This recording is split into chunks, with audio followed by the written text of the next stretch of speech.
हम सभी जानते हैं कि हमारी पूजा और हमारे व्रत में कलश की स्थापना कितनी महत्वपूर्ण होती है। इसीलिए अपने प्रत्येक व्रत में हम कलश को स्थापित करते हैं। लेकिन नवरात्रि में जो कलश की स्थापना हम करते हैं वो बहुत ही महत्वपूर्ण होती है और बहुत ही विधि विधान पूर्वक की जाती है, क्योंकि इस कलश स्थापना के माध्यम से ही हम शक्ति का आवाहन करते हैं। और यह कलश जो हमारा है 9 दिनों तक और नवरात्रि तक स्थापित रहता है। कलश को हम सुबह शाम धूप दीप दिखाते हैं, सुबह शाम हम भोग अर्पित करते हैं, माला पुष्प अर्पित करते हैं, उनकी स्तुति उनकी प्रार्थना करते हैं। इसीलिए नवरात्रि की जो कलश की स्थापना होती है उसे बहुत ही सावधानी पूर्वक, सतर्कता के संग, विधि विधान पूर्वक, प्रेम और श्रद्धा के संग करना चाहिए। आज इस वीडियो में मैं नवरात्रि में कलश की स्थापना में लगने वाली सभी सामग्रियों के बारे में बताऊंगी। उस कलश की स्थापना स्टेप बाय स्टेप कैसे की जाती है इसके बारे में मैं बताऊंगी। इसलिए यह वीडियो आप सभी लोग बिना स्किप किए पूरी देखिएगा, क्योंकि आप सभी के लिए यह वीडियो बहुत ही महत्वपूर्ण होने वाली है। नमस्कार दोस्तों, मैं पूनम पांडे आप सभी लोगों का शक्ति कुंज चैनल पे बहुत बहुत स्वागत करती हूँ। आप सभी से रिक्वेस्ट है कि जिन भी लोगों ने मेरा चैनल अभी तक सब्सक्राइब नहीं किया प्लीज़ को सब्सक्राइब कर लीजिएगा, वीडियो को लाइक कीजिएगा और शेयर कीजिएगा अपने दोस्तों और रिश्तेदारों के संग, और नोटिफिकेशन का बेल जरूर ऑन कीजिएगा ताकि मैं जो भी आगे वीडियो अपलोड करूं उसका मैसेज आप तक सबसे पहले पहुंचे। तो चलिए आगे का वीडियो शुरू करते हैं। मैं आपको दिखा रही हूँ कि कलश की स्थापना में कौन कौन सी सामग्री प्रयोग की जाती है, उसको मैं स्टेप बाय स्टेप आपको दिखा रही हूँ कि कौन कौन सी सामग्री है। उसके पश्चात कलश की स्थापना कैसे की जाएगी ये मैं बताऊँगी। ये देखिए, मैंने यहाँ पर आपको दिखा रही हूँ पहले कि मैंने यहाँ मिट्टी रखी हुई है। मेरी जो ये मिट्टी है वो गंगा के किनारे की मिट्टी है, क्योंकि गंगा के किनारे की जो मिट्टी होती है वो बहुत ही शुद्ध और बहुत ही पवित्र मानी जाती है। और इसमें बालू जो मिक्स होता है तो ये भुरभुरी मिट्टी होती है, और इसमें ज्वारे जो होते हैं बहुत ही अच्छे से उसमें जो उगते हैं। तो अगर आपसे संभव हो पाए, अगर आप व्यवस्था बना सकिए तो गंगा के किनारे की मिट्टी ही प्रयोग आप किया कीजिए, उसे अपने पास रखिए। और जब भी नवरात्रि में ज्वारा बोगना हो, कलश की स्थापना करना हो तो फिर आप इस मिट्टी का प्रयोग कीजिए। लेकिन अगर ये सुविधा आपको नहीं मिल पाती है तो फिर आप अपने किसी भी पेड़ के नीचे से जो साफ़ सुथरी हो या अपने किसी भी गमले से साफ़ सुथरी मिट्टी आप निकाल सकते हैं, अब उसको प्रयोग इसका कर सकते हैं। और शहरों में बहुत लोगों को मिट्टी नहीं मिलने की प्रॉब्लम होती है, तो आजकल सभी पूजा की दुकानों में जो रेत मिलने लगा है अर्थात बालू मिलने लगा है, वो लाल और सफ़ेद बालू कोई भी हो सकता है। आप उसमें भी ज्वारे बो सकते हैं, उसमें भी ज्वारे बहुत ही अच्छे से ग्रो होते हैं। लेकिन वो विकल्प है कि अगर नहीं कोई सुविधा मिल पाती है तो। लेकिन फर्स्ट प्रेफरेंस आपका गंगा के किनारे की मिट्टी है। उसके पश्चात सेकेंड प्रेफरेंस आपका है कि किसी भी पेड़ पौधे के जो साफ़ सुथरा जो मिट्टी हो वो। और फिर जब कुछ नहीं व्यवस्था हो पाए तो फिर आप जो बालू है वो उसका प्रयोग कीजिए। उसके पश्चात आप यहाँ देखिए, मैंने यहाँ पे आम का टल्लो रखा हुआ है, ये बिल्कुल साफ़ सुथरी होनी चाहिए ये कलश के मुख पे रखने के लिए, जब गंगा जल हम भर देंगे उसके पश्चात। और यहाँ पे देखिए मैंने कलश रखा हुआ है 2।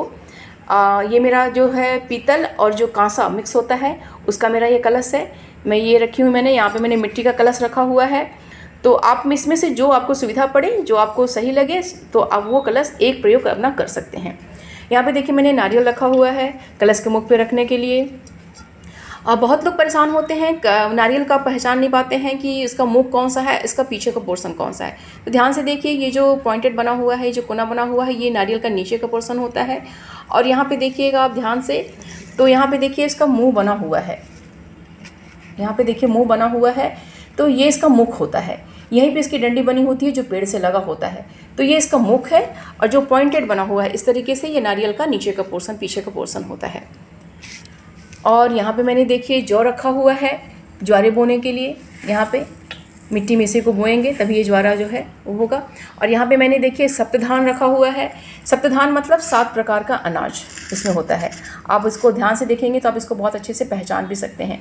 देखिए इसमें हरा मूंग है, काली उड़द है, मसूर की दाल है, चना है, मटर है, जौ है, धान है। ये 7 प्रकार का इसमें अनाज होता है।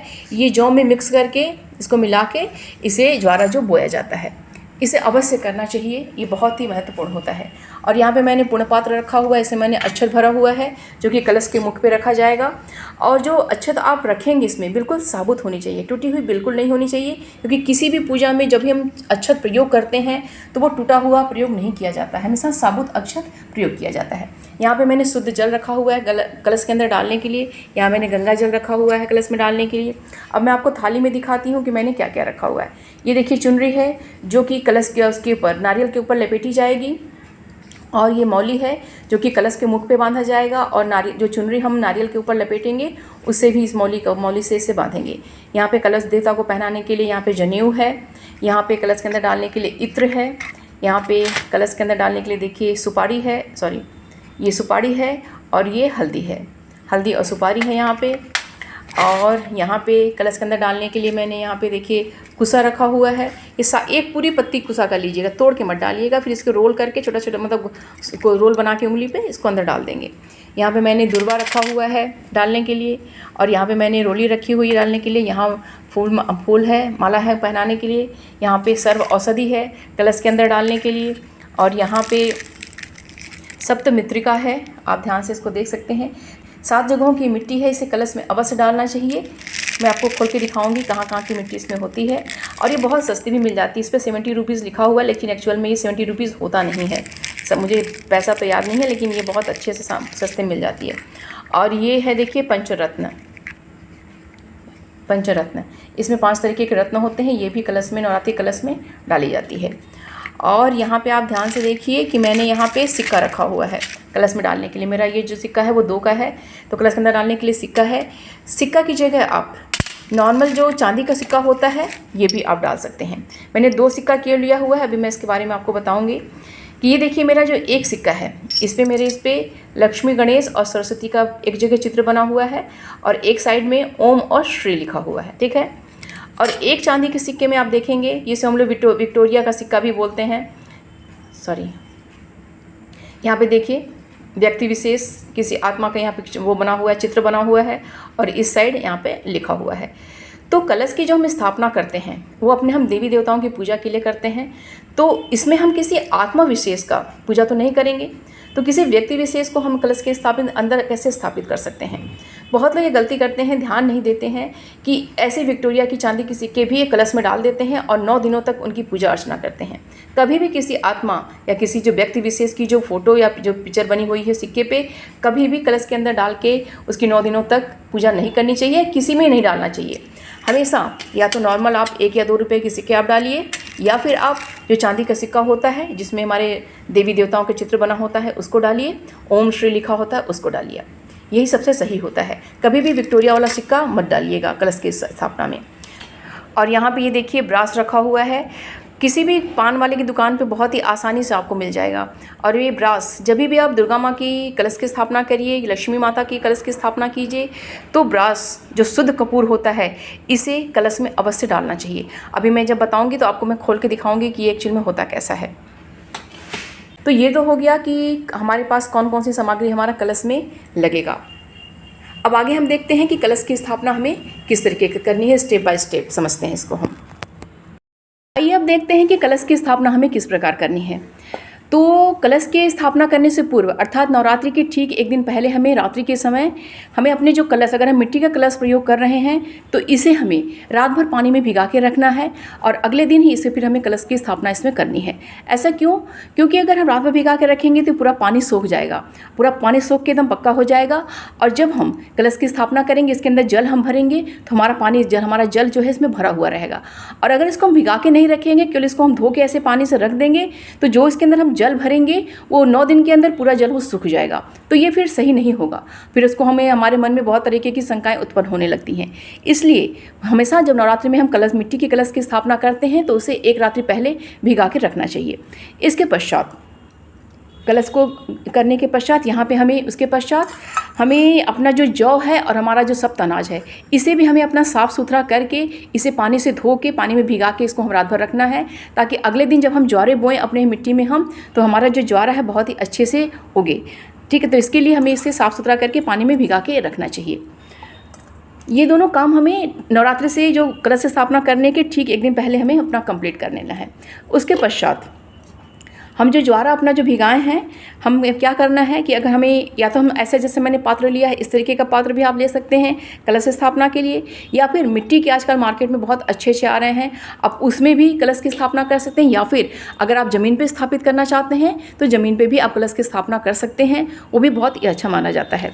तो ज़मीन को पहले साफ़ सुथरा करके वहाँ पे ओम स्वास्तिक या ओम या कुछ ऐसा लिख दीजिए। उसके पश्चात वहाँ पे जो मिट्टी है, मिट्टी की 1 लेयर पहले आप फैला दीजिए। जैसे भी आपको शेप, अगर आपको सर्कल में शेप देना है तो सर्कल में फैलाइए, अगर ट्रायंगल में देना है, स्क्वायर में देना है, तो जैसे भी आपको देना है वहाँ पे मिट्टी पहले एक लेयर फैलाइए। फिर उसके ऊपर आप ये सप्तानाश और ये जो हमारा जो जौ है इसको एक लेयर उसके ऊपर मिट्टी के ऊपर फैला दीजिए। और ये ध्यान रखिएगा कि जहाँ पे हमें कलश स्थापित करना है यानी कि बीचों बीच, वहाँ पे जितनी जगह कलश की स्थापना करनी है, मैंने निशान बनाया हुआ है, थोड़ा सा जगह पे आप जहाँ पे जौ और यहाँ पे जो है यहाँ पे नहीं डालेंगे आप, क्योंकि अगर आप यहाँ पे जौ डाल देंगे तो जब ये जौ उगने लगेगा तो हमारा जो कलश है वो थोड़ा सा टेढ़ा हो जाएगा, हमारा नारियल गिरने का चांस होगा, तो हमारा कलश जो है डिसबैलेंस हो जाएगा। तो इसलिए इतने पोर्शन पे जौ जो है मत फैलाइएगा। एक लेयर मिट्टी का हमने लिया, एक लेयर हमने जौ का फैलाया, फिर उसके ऊपर हमने मिट्टी फैलाया, फिर उसके ऊपर हमने जौ फैलाया और फिर हल्का सा उसके ऊपर फिर हमने मिट्टी फैला दिया। ये हो गया हमारा जो है जौ बोने का काम। और ये जो काम हम करेंगे कलश की स्थापना का जो भी कर रहे हैं, अगर आपको मंत्र आता है तब तो, क्योंकि हर एक स्टेप का मंत्र होता है, चाहे मिट्टी को रखने का मंत्र होता है, चाहे जौ बोने का, सबका एक एक मंत्र होता है। तो मंत्र, अगर आज मैं मंत्र नहीं बता रही, आज मैं सिंपल ढंग से बता रही हूँ, तो आपको जो भी आता है माता दुर्गा का श्लोक मंत्र जो भी आता है, आप उसको उनका, अगर नहीं कुछ भी आता है तो केवल उनका नाम लेते हुए जय माँ दुर्गा, जय माँ भवानी करके, जो भी आपको जैसे आता है कुछ न कुछ, लेकिन खाली मुंह ऐसे नहीं कि कुछ या चुपचाप कलश की स्थापना नहीं करनी है, आपको कुछ न कुछ बोलते रहना है। तो जब हम ज्वारे बोलेंगे तो उसके पश्चात हम सीधे कलश की स्थापना नहीं करेंगे, क्योंकि अगर हम सीधे कलश रख देंगे यहाँ पे हम, तो फिर इसके ऊपर मौली बांधना और स्वास्तिक बनाना हमारे लिए बहुत ही टफ काम हो जाएगा। तो सबसे पहले हम कलश में मौली बांधेंगे। मौली बांधने के पश्चात इस पर हम रोली से, कुमकुम से हम स्वास्तिक बनाएंगे और ओम लिखेंगे। उसके पश्चात हम इसी मिट्टी में यहाँ पे हम इसको स्थापित करेंगे। तो जब हम यहाँ पे कलश की स्थापना कर देंगे, यहाँ पे रख देंगे स्वास्तिक बना के और इस पर हम मौली बांध के, तो उसके पश्चात हमें सबसे पहले इसके अंदर गंगा जल डालना है। गंगा जल डालने के पश्चात हमें फिर इसमें शुद्ध जल डालना है। कभी ऐसा मत करिएगा कि पहले शुद्ध जल डाल दीजिए फिर गंगा जल डालिए, हमेशा पहले खाली पात्र में गंगा जल डाला जाता है, उसके पश्चात फिर इसमें शुद्ध जल डाला जाता है। और अगर गंगा जल और शुद्ध जल डालने के पश्चात जल कितना डालना है ये ध्यान रखिएगा कि जो हमने मौली बांधा हुआ है, ये मौली जो कि मौली से थोड़ा सा नीचे ही होना चाहिए जल, कभी भी जल एकदम ऊपर तक नहीं भरा जाता है, मौली के थोड़ा सा ठीक नीचे तक जल भरिएगा, यहाँ तक इसको जल भरिएगा। जल भरने के पश्चात जितनी भी सामग्री मैंने आपको बताई है स्टेप बाय स्टेप, माँ दुर्गा का नाम लेते हुए, मंगल कामना करते हुए, वरुण देव का नाम लेते हुए, इसमें एक एक चीज़ें हमें डालनी हैं। तो सबसे पहले हम इसमें सिक्का डालेंगे। इसमें हमने जो चांदी का सिक्का लिया हुआ था और जो हमने हमने ये नॉर्मल सिक्का लिया था, जो आपको डालना है इसमें आप सिक्का इसमें आप डाल सकते हैं।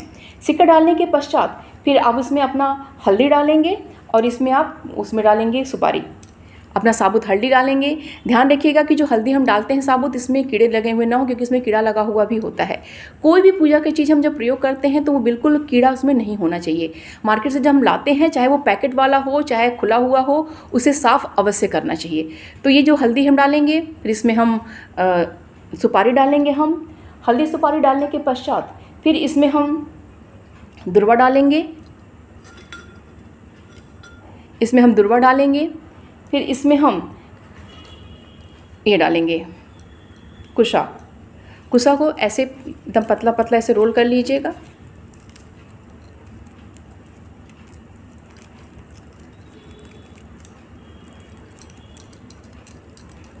ऐसे रोल करके फिर इसके अंदर आप अब डाल दीजिएगा। ठीक है, ये हो गया। उसके पश्चात फिर इसमें हम मैंने जो सर्व औषधि आपको दिखाई थी, सर्व औषधि डालेंगे इसमें हम। सर्व औषधि देखिए खोलने के पश्चात ऐसा होता है, ऐसा दिखता है। तो सर्व औषधि इसके अंदर हम डालेंगे। इसके पश्चात इसमें हम पंचरत्न डालेंगे।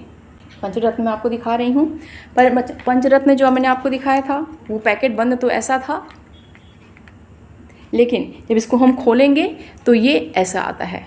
ये इसमें 5 तरीके के रत्न होते हैं, तो ये इसके अंदर हम डालेंगे। सब भगवान का नाम लेते हुए, माता दुर्गा का नाम लेते हुए आप इसको डालते जाइए एक एक सामान। उसके पश्चात इसमें हम इत्र डालेंगे। ये डालने की जो संख्या है, जो सामग्रियों की संख्या है, वो आप आगे पीछे भी हो सकता है, ऐसा नहीं है कि जो मैं जिस क्रम में बता रही हूँ उसी क्रम में आपको डालना है। इत्र डालेंगे इसके अंदर हम। इसके अंदर हम फिर जो सप्तमित्रिका मैंने आपको दिखाई थी, ये सप्तमित्रिका, इसमें हम 7 जगहों की जो मिट्टी होती है वो डालेंगे हम।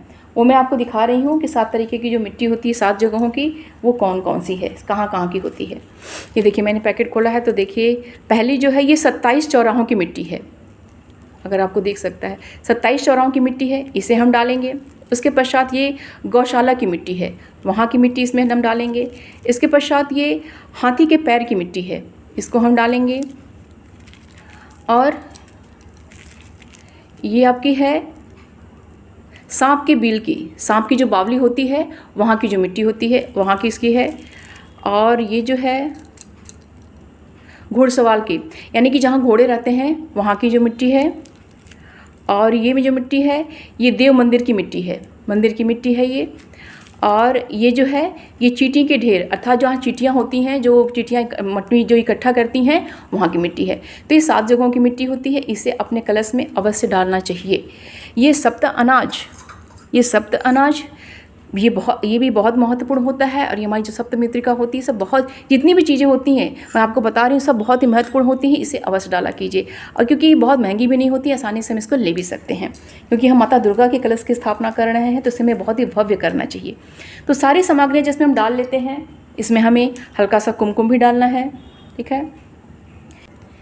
इत्र एक बार आप इसको स्किप कर सकते हैं, इसे आप छोड़ सकते हैं, इसे नहीं भी डालेंगे तो चलेगा। लेकिन ब्रास जो मैंने आपको दिखाया था, इसे आप अवश्य डालिएगा। ये किसी भी पान वाले की दुकान पे बहुत ही आसानी से मिल जाता है। ये देखिए, ये जो ब्रास है, ये दुर्गा माँ की जब कलश की स्थापना कीजिए, महालक्ष्मी की जब कलश की स्थापना कीजिए, तो ये अच्छे मात्रा में इस कलश में अवश्य आप डालिए, क्योंकि ये उन्हें बहुत ही प्रिय है और ये शुद्ध कपूर मानी जाती है और ये माता को बहुत ही प्रिय होता है। आप इत्र को भूल जाएंगे, आप रोली कुमकुम सब भूल जाएंगे, लेकिन ये कभी मत भूलिएगा। ये ब्रास हमेशा अपने पास रखिए और जब भी हम कलश की स्थापना आप कीजिए तो इसे आप उसमें अवश्य डालिए। अब एक एक चीज़ हम जब इसके अंदर डाल देंगे, तो डालने के पश्चात जब हमारी सारी सामग्रियाँ पूर्ण हो जाएंगी, उसके पश्चात हम अपना आम का टल्लो रखेंगे। आम के टल्लो को आप ऐसे सादा भी रख सकते हैं और इसके ऊपर जो हमारे शुभ कार्यों में जो प्रयोग की जाती हैं, हल्दी, कुमकुम और सिंदूर, इन तीनों से एक एक बिंदी, एक एक टीका आप लगा सकते हैं। बहुत ही सुंदर, बहुत ही दिव्य लगता है। तो आप एक एक टीका जब लगा देंगे सिंदूर की, हल्दी की और कुमकुम की, तो ये बहुत ही दिव्य लगता है, क्योंकि 9 दिन तक हमारा कलश की स्थापना रहेगी, शक्ति का आवाहन होगा, हमारे सारे देवी देवता इसमें स्थापित रहेंगे। तो आप ये जो है इसको आप यहाँ कर सकते हैं। उसके पश्चात इस पर आप चावल से भरा हुआ जो आप है पूर्ण पात्र रखेंगे आप, ठीक है। और ये चावल जो है बिल्कुल साबुत होना चाहिए। और ये चावल आप सादा भी ऐसे सफ़ेद भी रख सकते हैं और इसको लाल रंग में रंग के अभी इसको रख सकते हैं। वो रंगने के लिए आप कुमकुम भी प्रयोग कर सकते हैं, या फिर जो खाने का जो लाल रंग आता है उससे भी आप इसको रंग सकते हैं, उसको भी आप ऐसे रख सकते हैं। और इसको रखने के पश्चात आप अपना नारियल रखेंगे, ठीक है। नारियल रखेंगे और नारियल का जो मुख है ये हमेशा जो साधक बैठता है, यानी कि जैसे हम बैठेंगे हमारी तरफ इसको होना चाहिए। और नारियल को चुनरी लपेटने से पहले इसके ऊपर हम रोली से, कुमकुम से इसके ऊपर हम स्वास्तिक बनाएंगे। स्वास्तिक बनाने के पश्चात इसके ऊपर हम चुनरी जो है लपेटेंगे। और चुनरी लपेटते वक्त अगर ये ना दिखे कि मुँह किधर है, तो इसलिए मुँह थोड़ा सा खुला रखिए। चुनरी को ऐसे आप लपेटिए ताकि इसका मुख आपको दिखता रहे। तो फिर इसके ऊपर आप इसको फिर ऐसे लपेटने के पश्चात इसके ऊपर आप जो है मौली से इसको अच्छे से बांध दीजिए। अच्छे से बांधने के पश्चात आप इसको स्थापित कर दीजिए, ठीक है। तो ये हो गया हमारा कलश का स्थापना। अब इसको हम जब कलश को स्थापित कर देंगे, और ऐसे स्थापित कीजिएगा, मतलब अच्छे से दबा के जो कलश रखिएगा कि बिल्कुल भी हिले ना, बिल्कुल भी गिरे ना। क्योंकि जब हम इसको स्थापित करके जब हम शक्ति का आवाहन कर लेंगे, हम वरुण देव का सबका आवाहन कर लेंगे, तो फिर इस कलश को हमें टच नहीं करना होता, इसको हमें हिलाना नहीं होता है और ये गिरना नहीं चाहिए, नहीं तो फिर हमारा जो पूजा है वो पूर्ण नहीं माना जाएगा। इसलिए बहुत ही अच्छे से इसको स्थापित करनी चाहिए, देख के कि कहीं पर कुछ गड़बड़ तो नहीं है। कुछ लगे थोड़ा समय ले लीजिए, लेकिन अच्छे से इसको स्थापित कीजिए। इसको करने के पश्चात फिर आप जनेऊ अवश्य पहनाइएगा, कलश को जनेऊ पहनाइएगा। इन्हें माला फूल अच्छे से, इन्हें माला फूल जो है अच्छे से पहनाइएगा। अभी तो मैंने दिखाने के लिए क्यों ले लिया हुआ है, आप उस दिन और भी अच्छे से व्यवस्था कर लीजिएगा। उसको माला फूल आप इसको अच्छे से पहनाइए, इनको भोग लगाइए, इनको धूप और दीप उनकर कीजिए, इनकी स्तुति, इनकी प्रार्थना कीजिए। तो ये हो गई हमारी जो नवरात्रि की कलश की स्थापना। इसे बहुत ही श्रद्धापूर्वक, बहुत ही प्रेम भक्ति के संग कीजिएगा, क्योंकि 9 दिनों तक हमारी ये कलश के स्थापित रहता है और माता दुर्गा, माता शक्ति इसमें आवाहित रहती हैं। इसे श्रद्धापूर्वक, प्रेम पूर्वक इसे अपना स्थापित कीजिए। उम्मीद करती हूँ दोस्तों आप सभी के लिए यह वीडियो बहुत ही यूज़फुल होगा, बहुत ही उपयोगी सिद्ध होगा। मिलते हैं अगले वीडियो में। अपना और अपनों का ख्याल रखिएगा। नमस्कार।